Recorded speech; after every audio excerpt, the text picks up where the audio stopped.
¿Qué tal? Esta es la segunda parte del serial de 3 del terremoto que viene. Estamos con el doctor Carlos Valdés. Oiga, doctor, ¿cuál es la diferencia entre temblor y terremoto? ¿Es realmente lo mismo? Para nosotros sí, los dos términos significan movimiento de tierra. Creo que la gente ha utilizado más la palabra terremoto para grandes sismos. Yo pienso que obedece al sonido onomatopéyico que tiene, se escucha más fuerte terremoto que temblor, pero podemos hablar de un terremoto de magnitud 3 y podemos hablar de un sismo de magnitud 8 y en el lenguaje nuestro científico es correcto. Oiga, doctor, ¿qué es en términos coloquiales un temblor? El temblor es un fracturamiento de la tierra por acumulación de fuerzas. ¿Cómo nos podemos imaginar que eso sucede? Si tomamos un lápiz entre nuestras manos y lo comenzamos a doblar y a doblar, cada vez que aplicamos un poco más fuerza lo sentimos en los músculos y finalmente cuando se rompe libera una energía en forma sonora y también nos transmite una vibración. Ahí acumulamos energía, llegamos al límite de resistencia del lápiz y se fractura.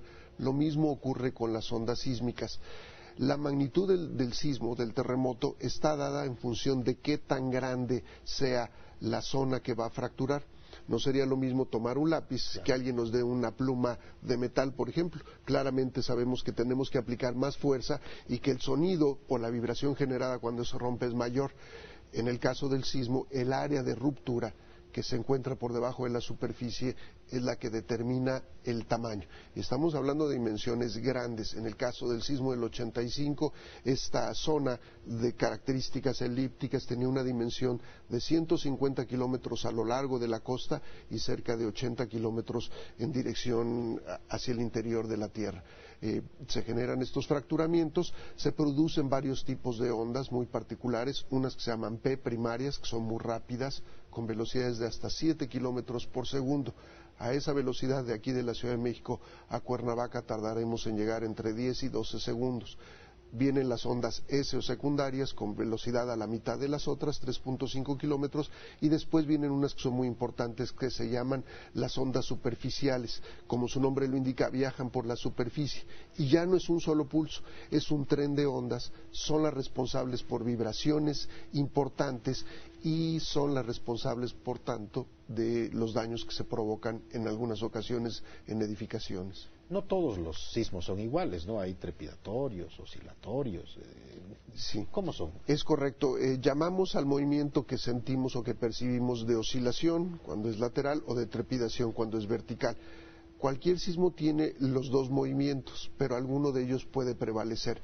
En el caso de sismos en la costa del Pacífico y que lleguen a la Ciudad de México, se ha atenuado principalmente la vibración en dirección vertical y sentimos entonces principalmente un movimiento de oscilación, un bamboleo de los edificios. Si estuviéramos cerca de la zona epicentral, por ejemplo, cerca de Acapulco y que el sismo se haya presentado cerca de esa población, podemos percibir un movimiento también de carácter vertical. Los edificios son más susceptibles a daños provocados por movimiento de oscilación.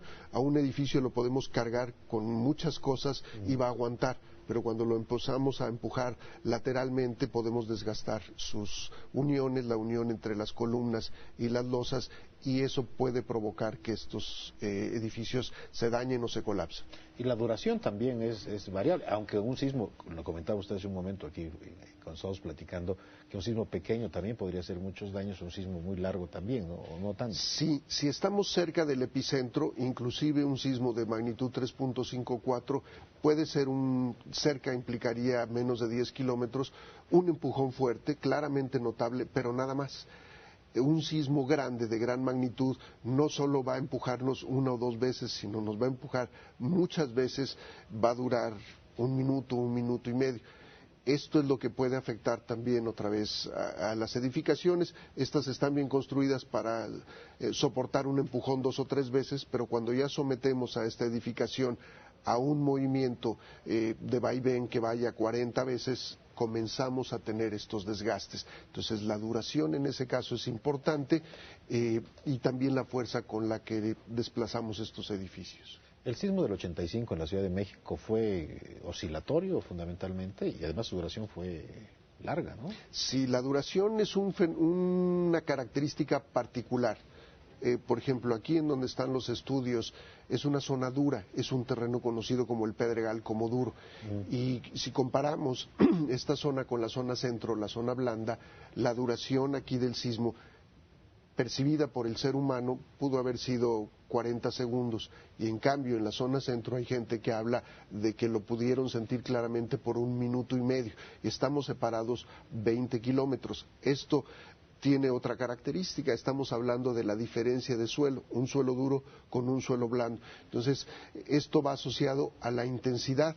El sismo tiene 2 características, magnitud e intensidad. Magnitud es la energía liberada en el epicentro y la intensidad es los efectos que tiene ese sismo.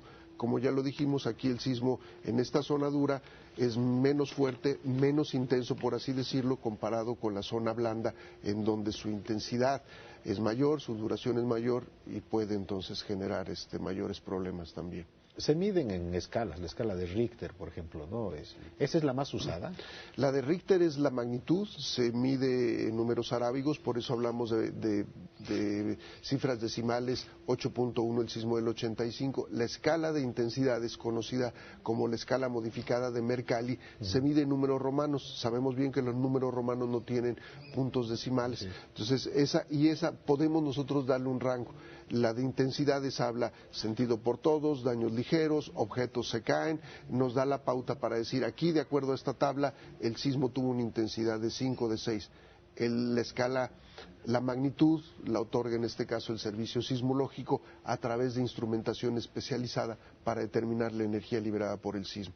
Un sismo de magnitud 5, que son comunes y frecuentes en este país, libera una energía similar a la de la bomba atómica de Hiroshima o Nagasaki.